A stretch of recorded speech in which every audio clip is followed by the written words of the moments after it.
Yu-Gi-Oh! A competitor for Pokemon nobody expected to see the light of day, with cards still being made and reprinted for old, new, and returning fans alike.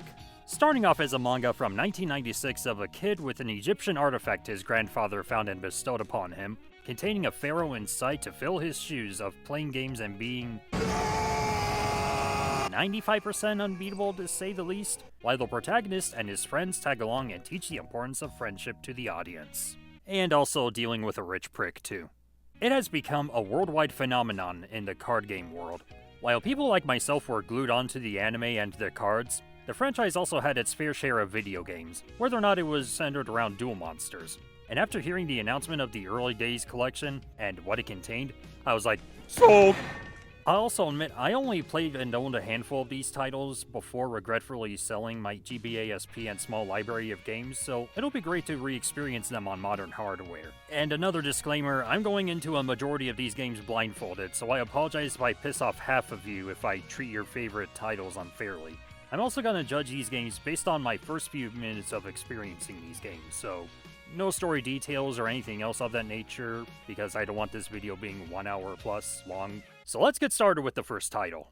One thing that surprised me about the first episode from the 2000 anime is that its first episode was technically a retrend of what happened in Season 0, complete with Autem summoning Exodia to win the duel in one of the few episodes Duel Monsters was featured in. And this also has to deal with the fact that it sparked the concept of Duel Monsters that we know today, even if their first setting from Bandai of all companies was completely backwards before Konami fixed things. So to see it get carried over here with gathering as many cards as you can without worrying too much about certain rules and overall strategy that comes into play as soon as Battle City occurs is a nice touch in and of itself. The way it's structured, on the other hand, it's a little weird with you choosing to duel between either Yugi, Bakura, Zonochi, and Honda, or Joey and Tristan for you people in America. What? I chose Yugi to be my first opponent and was surprised to see him not summon the Pharaoh here, and he was pretty easy to me. The rules here are play one card per turn, whether it be a monster or a magic card, and you're always going first. There's no Dankenpon nor a coin toss to determine who goes first, so good luck taking your opponent's life points down to 0. Every opponent here is pretty easy, though regarding Bakura, he's the only one that I saved for last, as I was scared shitless and was worried he might summon his Yami's self. But luckily, that wasn't the case because he didn't bother using his Millennium Ring either. And every time you win, you get a prize card to add to your trunk, though it's only mentioned in text. The unfortunate thing is, you have to beat them all 5 times in order to advance further. And while they do have a cheat in this collection that allows you to carry 9 copies of the same card in your trunk, I didn't want to be that dick to use 3 Blue Eyes, 3 Dark Magicians, 3 Summoned Skulls, and so forth to build a deck in a game like this. I just wanted to play things as fairly possible while semi-cheating. Gee, nothing like beating the rules with Season 0 and Duelist Kingdom logic because why not? Though after beating the 4 characters 5 times, you advance to the next stage where you come across Duelist Kingdom and duel against Weevil Underwood.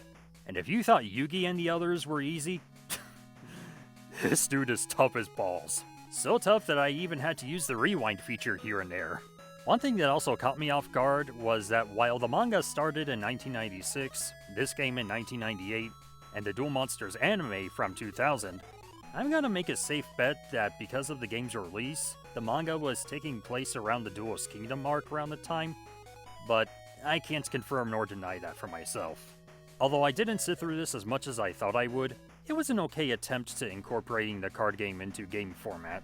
The emphasis on repetition isn't what I'd go for in a game like this, and I played Shadow the Hedgehog. I mean, I love the character, but this game from 2005 sucks. It's fine as a standalone game, so I'll put this in C tier. Sequels in general sometimes can help improve game mechanics, and there are plenty of them to deal with. So how does Duel Monsters 2 hold up compared to its predecessor? For starters, colors! However, while you still have the daunting task of beating Yugi and others to advance further 5 times as well, they've done some changes to the game mechanics and animation that improved on those of Duel Monsters. Don't worry, I didn't cheat like last time. The rules are still the same as before, but the way attacking a monster is implemented is they made it look like the field is shaking rather than treat it like a Pokemon using Scratch. Secondly, you also have the option to end your turn or look at the detail of the cards yourself. And finally, after you win a duel and get your prize card, you actually get to see what said prize card is, rather than be like, what did I win again? After reading some text. The one thing that caught me off guard is that while playing against Bakura, he summoned Kuribo of all monsters, and it all of a sudden destroyed one of my monsters, like if it was an effect monster that had such an effect. But Kuribo is nothing like that kind of monster, and he's a monster with 300 attacks, so what am I doing wrong? Well, regardless. While the game mechanics are essentially the same, I'm gonna have to dock points down for repetition, but there are improvements in here that I like over its predecessor. Beats here for you! Capsule Monsters. Monster Capsule GB as it's titled on the box. I remember putting in so many hours into Capsule Monster Coliseum on my PS2 back in the day, and it surprised me to see it also be a part of Season 0 as well. As for the Capsule Monsters anime, well, I haven't finished it all the way through, so I can't say. But if there's one Game Boy era game that never made its way overseas with the best overall presentation, this one has it. After Kaiba lost and got a mind crush from Atem in Duel Tower, he stumbles across the Millennium Ring to revert his mind back to normal. Wait, did Bakura leave behind the Millennium Ring, or did Kaiba forget to collect the pieces for his heart? I don't know, go to GameFAQs!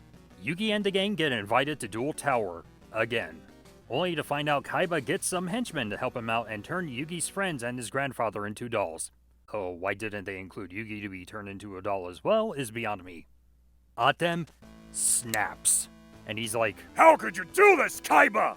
In order to advance further, you'll need to defeat a duelist while wagering one of your star chips, which doubles as your currency BT dubs, and choosing any 4 monsters to play with, though your first round of opponents only summons 1 monster to the field. I guess much like Duel Monsters 1 and 2, it's supposed to help newcomers get used to the overall feel of the gameplay? I'm not sure about that, Chief. The Game Boy Color game is essentially Pokemon meets Fire Emblem, the former regarding your interaction with these NPCs and how you move, and the latter for how everything is strategically involved like a game of chess. But the one thing I question the most are the dice implemented to the attacks. Every time you attack, you roll a red and blue die, and that'll depend on your monster's attack and its accuracy. It's kind of like what Pokemon hears. I have so many Pokemon references. I don't even know why. It's kind of like what Pokemon has, but it's more tedious here in comparison. I don't even know what these numbers are supposed to mean, nor if one of the dice is supposed to either add or subtract to the amount, but I remember at least rolling a 4 and a 0, and for some reason getting 12 attack.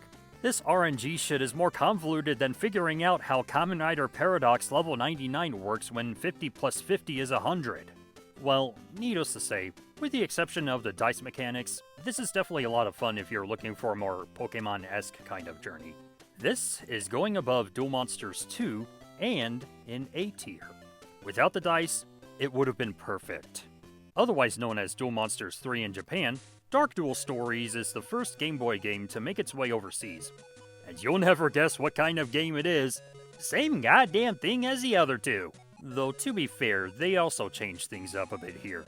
Gone is Bakura as one of the first duelists you have to face for plot reasons, and now we have Mai Valentine and Mako Tsunami as part of the lineup.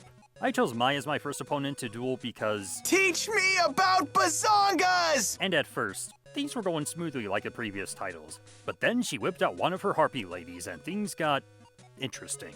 Though for some reason, one of my bugs took it out like it ain't no thing.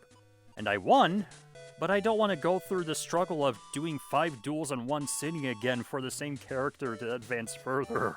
And to anybody who's commented on this before watching the video in its entirety, I feel so sorry for you. But one thing that's common in a majority of these titles is because of the monsters having certain elements, that matters too, unfortunately. So it doesn't matter if you have a fire and you defeat a wind, or if you have a water that defeats fire, or so on and so forth. Having attributes be implemented into how the monsters attack in these games is already backwards when using the actual rules from the card game itself. Again, it didn't happen in Battle City, the arc where the rules actually changed for the game. And it's not even a Pokemon battle where if you use a Pidgey to take down Arceus, it's all about attack, and strategy, and taking her life points down. And I wouldn't have to worry about trying to break the rules again, because of the implication. However, after I beat Mai, Mako was too challenging for me. While you can sacrifice monsters to summon higher level ones like in the actual game, a part of me is like, wow, that's cool for them to include that. But another part of me is like, fuck this watery tart for catching me off guard with his defenses. As you can imagine, I'm not gonna bother with the repetitive structure. As to where this ranks, I'll dock points off for it not holding your hand compared to the first two titles. But I'll at least give it credit for updating the rules, though I still question the Pokemon logic here, so it's going behind Duel Monsters as the least favorite so far, solely for its difficulty. D tier. Take a shot every time I reference Pokemon in this video, cause much like that franchise, we got our first dosage of 3 different variants of Duel Monsters 4 in this package. This time with Yugi, Kaiba, and Joey as your choice for this game. Though given how both Joey and the Winged Dragon of Ra are the 2 main focuses on the cover for the Joey variant, it should have been Merrick for the sake of consistency. Or at least slap Joey's red eyes on the cover if he's that much of a marketable character in comparison to Merrick. Again, the gameplay is the same as the other 3, but the lineup consists of Mako, Weevil, Rex, Esparosa, and Simon Murana of all characters. Huh. But one thing the previous title didn't do that this and the first 2 did is hold your hand. While I tested out the Yugi variant for this recording, the deck itself didn't contain any Yugi-specific cards, and oddly enough, I got to win Jinzo in my deck. That's something that should go to Joey. But, alas, it is what it is here.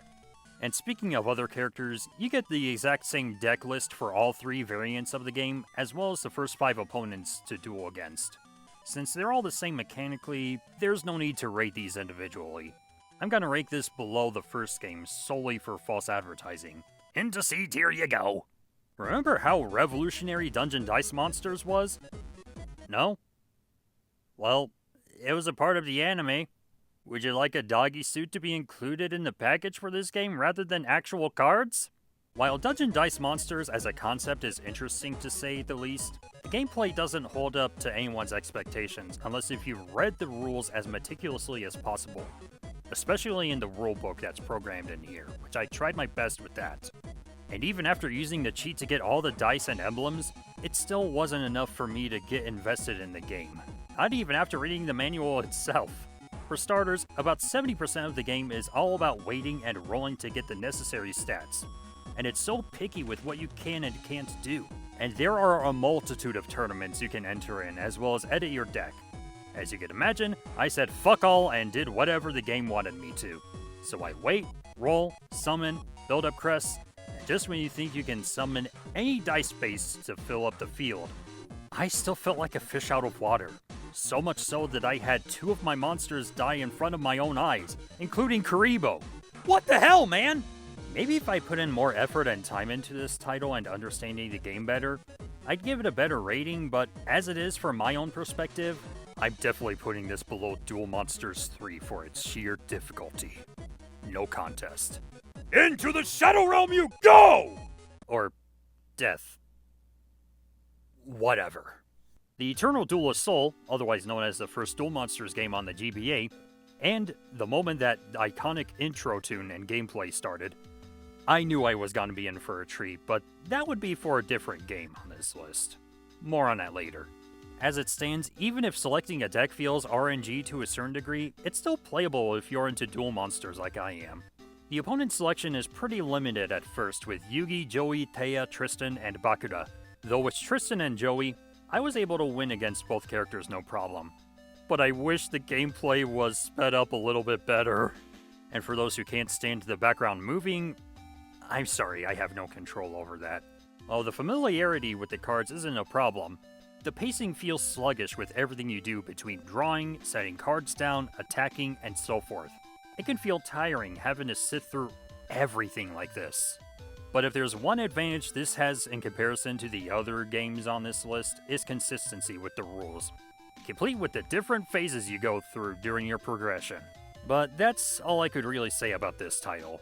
As to where it ranks, I'm gonna put this in B tier, solely because the more Duel Monsters game they produced, and this case being the 5th in Japan, the formula in video game form definitely gets better and better.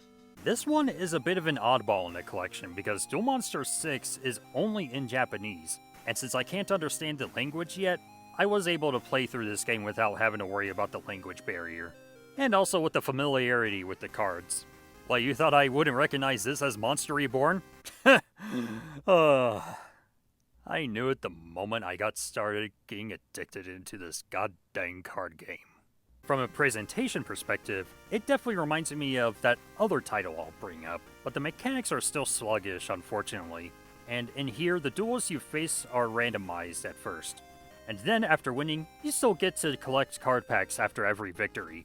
But while the previous entry only had 3 packs to choose from between Mystical Elf, Dark Magician, and Red Eyes Black Dragon, this one has packs based on the covers of the manga, which is interesting. And the pack with the Black Luster Soldier on it has ritual-centric cards if you're into that kind of structure. But other than that, it's just the last game, but slightly improved. As for the ranking itself, I'm definitely gonna put this above Duel Monsters 5, and an A tier. I'm gonna ask you a question. Would you like to be in the shoes of Yugi and Atem throughout the Battle City arc? If your answer is no, then too bad. Because that's what the Sacred Cards is. I remember playing this and having the 2-in-1 cartridge that had this and the next title we'll talk about, and I thought it was an interesting concept back then. Looking back at it now, it's still bizarre for even just the general concept to have you as the protagonist instead of Yugi and Atem, but still keep them around as you enter this world from a third-person perspective. Oh shit, it's Naruto! And one thing I forgot after replaying this is that I had to wait until 9 AM in the game to start dueling and obtaining other duelists' rare cards as well as their locator cards. But the thing is, there's no built-in clock in the game to let you know when it's time, so yeah. You interact with the actual characters in the story between Mai, Mukul, Weevil, and so forth, while also being a part of Yugi's gang as well. And on a slightly different topic, I know this is just a world of fiction, but I can't help but feel not so alone when I'm with these characters, and while being in this kind of circle as well. It just gives me this weird feeling of butterflies in my stomach while interacting with these characters. But just hope I don't end up MIA like Mihul. Anyone remember her? She was important too! Another thing that's very pleasing is the feature to buy individual cards, like an actual card shop. And even though it's a part of the canon regarding Yugi's grandfather, the feeling alone is appreciative for having a more open way of constructing your own deck as well as the environment. Whereas opening packs is essentially RNG no matter what you do, even if it's IRL, individual packs is the way to go in some instances. Just make sure to save enough $bucks in-game to pay for these. But one thing that does bother me about this game as well as the next one, more reliance on attributes. Need I say more? And the other is changing the actual cards around. What I mean by this is, compared to the actual cards, they change their appearance and their effects. Like fusions are now effects, traps are now spells, Big Shield Gardener is a normal monster, Bill Gates fisted me, and Pepe Sylvia is unavailable right now, so please leave a message after the beep. You gotta be kidding me! I got boxes full of Pepe! So far, I appreciate it being faster than Duel Monsters 5 and 6 regarding the game mechanics, despite its simplistic nature. Though it is interesting to take a legit story arc and put you, the player, in a what-if kind of scenario in a game like this. As to where it ranks, even though the way some of the changes to the Duel Monsters gameplay are still questionable here, I'm still gonna give the game my first ranking of Egyptian God status. Okay, before I tackle this one, let me see what the cheats are. Huh. Fuck me then. Yes, what is a non-canonical pseudo-sequel to Sacred Cards is also arguably one of the most difficult games in the franchise's history. Reshef of Destruction does have some credit in presentation for making the stakes more intense than in Battle City. But the concept of having Atem as well as the 7 Millennium items go missing as well as the Egyptian god cards being turned into stone as a part of Reshef's revival sounds like a bad filler arc. And it doesn't even help that they're using the Dragon Ball plot thread on the Millennium items. What? Mechanically, it's still the same as last time, but 2 main changes to the formula that, let's just say I'm not a huge fan of, are that your life points are your life support essentially. And of course what everyone has talked about, the difficulty. Luckily with the NPCs, they're as easy as last time with the deck you have, but then Rebecca happened. And this crotch goblin and her bear were dogpiling on me turn after turn after turn. After I was about 3/4 of a way to losing the duel, I said fuck it, and quit immediately.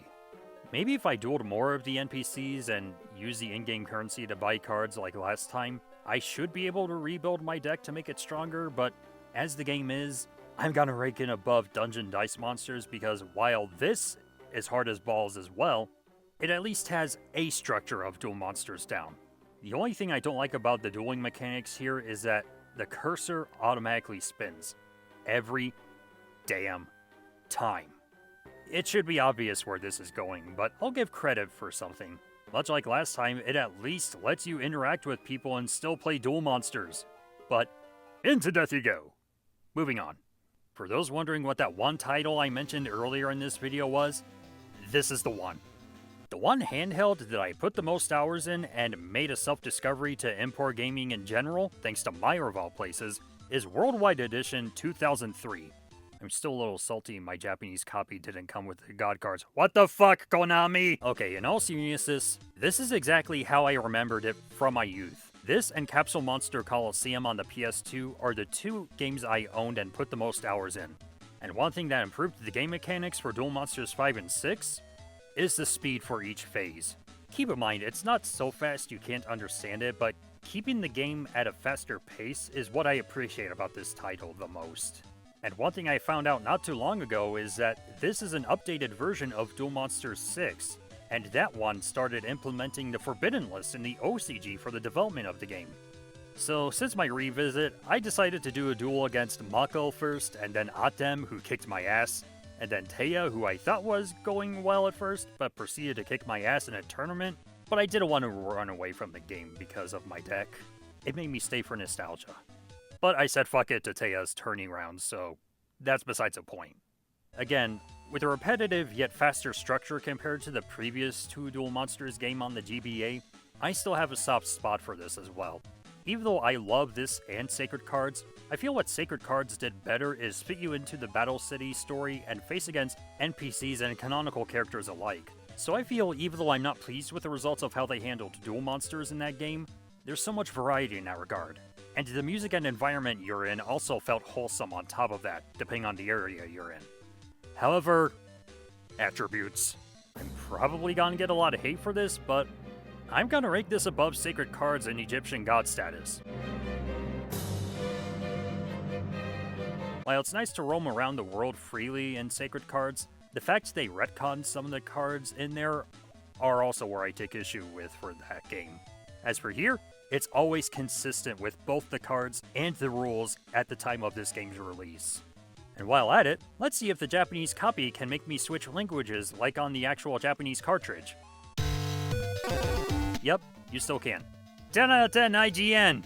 One thing that this port of the game suffers from in this collection that the OG didn't, at least based on some playthroughs on YouTube that I've watched.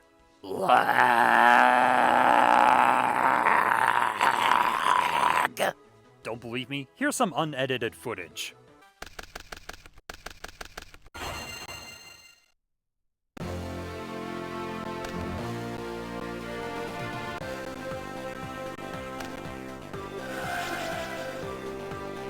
Pushing that aside, while the background isn't as much of an eyesore compared to that tin and rocky one from last time, the visuals and speed have definitely changed, both for better and for worse.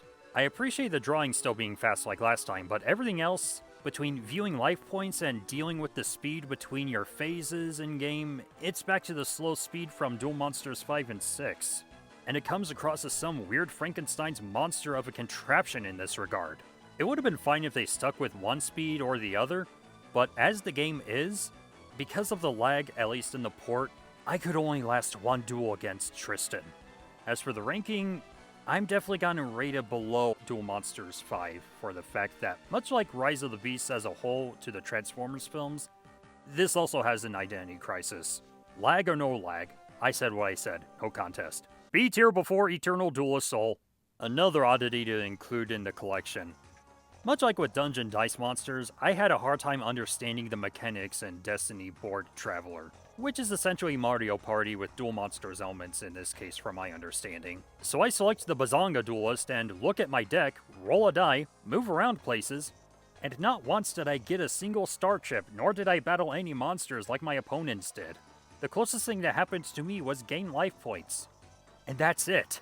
Even after selecting a monster to incorporate it onto the die, I still didn't know what to do here. Though if I gotta give the game the benefit of the doubt over something, it would be including the voice actors for the dub to be in this game. But performances can only help so little for a title like this. And while it's still a convoluted game to sit through, I'm gonna put this in D tier. I would rank it above Reshef of Destruction and Death, but it doesn't even come close to what actual Duel Monsters does. Not this game, nor Reshef. Let's just say if I wanted to play Mario Party, I'd do it officially with friends and family. Just keep it out of my Yu-Gi-Oh game. Or Sonic. I never played this one. Moving on.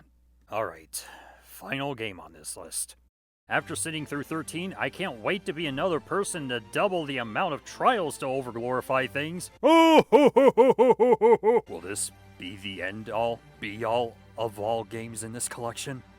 Surprising thing about this title is that they made it a hybrid of the Duel Monsters games as well as Sacred Cards, complete with the kind of world the game sets you in with deck building. However, unlike Sacred Cards, you can't name yourself whatever you want. Also, it looks like your avatar escaped the world of Kingdom Hearts than it being a part of the Yu-Gi-Oh lore.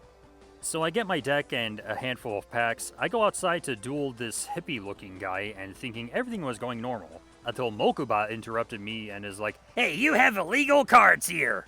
Like he's a part of the police with that whistle in his possession. Though this inclusion probably was added to coincide with the IRL ban list at the time to include or limit certain cards, so that was an interesting thing to program in here. As for the gameplay, the duel is now structured in a 2.5D style gameplay, and the graphics for the start of the duel definitely look futuristic with how the field lights up, but it also feels like I start some kind of combo breaker in a fighting game.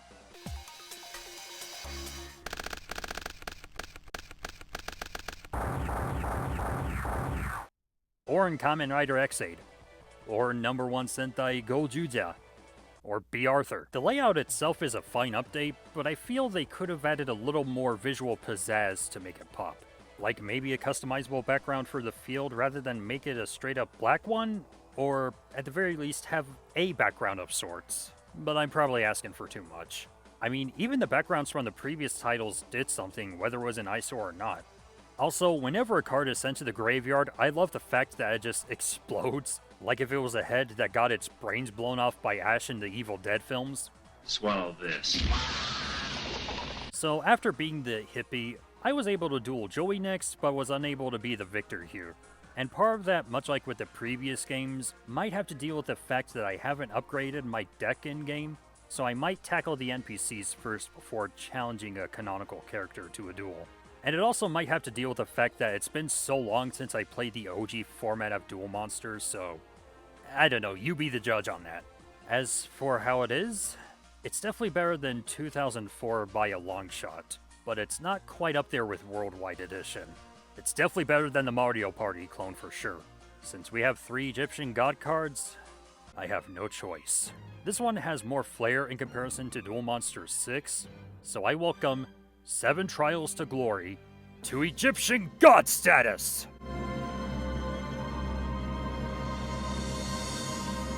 Holy shit, this was a chore to cross off the list of videos I never thought I'd make.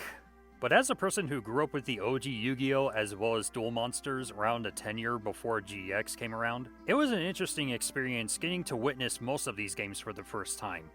And it's also a pleasant experience to witness the franchise's history with some of its first handful of titles as well, regardless of their difficulty. For $50, I'd say it's reasonably priced if you want a copy of every game on the list, but you gotta appreciate the anime and the card game to find time and investment in this.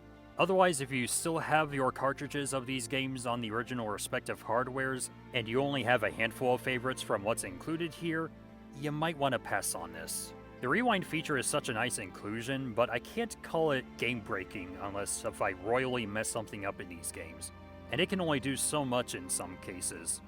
Also, if you get a derpy quarter-century rare Harpy's Feather Duster like I did, contact Konami to get a replacement immediately. Or don't. It's entirely up to you whether or not you want to, but I'm not too crazy about quarter-century rares myself. Anyway, that's all I got for today. But until then, I'll see you guys next time. Jana. Now, Dark Magician! Attack his life points directly! Dark Magic Attack! Also, pro tip for voiceover, if you're recording at like 11 p.m. at night, don't drink energy drinks. Because shit like this will happen to you. Goodbye! Hello everyone, I just want to say thank you for tuning into the video and making it up to this part, but this part is actually going to be a bit tough for me to explain because it's something I've never had happen to me nor anybody else that's been super close to me like family in my life. One thing that happened fairly recently is that my Japanese family, Risa and Katsuya, Risa is actually responsible for some of the commissions that I paid for her to work on between some thumbnails and some avatar art, which I've credited before. Just a wonderful person to be around and to also interact with and even show parts of Japan around. But what happened recently was they got their place robbed between having things between electronics and even $8,000 stolen. And I don't want to go into too much details about the specifics, nor do they feel comfortable about it, but needless to say, they're okay, physically speaking, but mentally, it's a really hard process. But I actually helped set up a GoFundMe to help them out, because even though this may sound sudden, with the $8,000, I can actually help make them get back to financial stability. This is a desperate time in the case of some people close to me, so if you're able to help out, a link to the GoFundMe will be in the description below, and it can actually help if you can contribute to help keep them have a roof over their heads.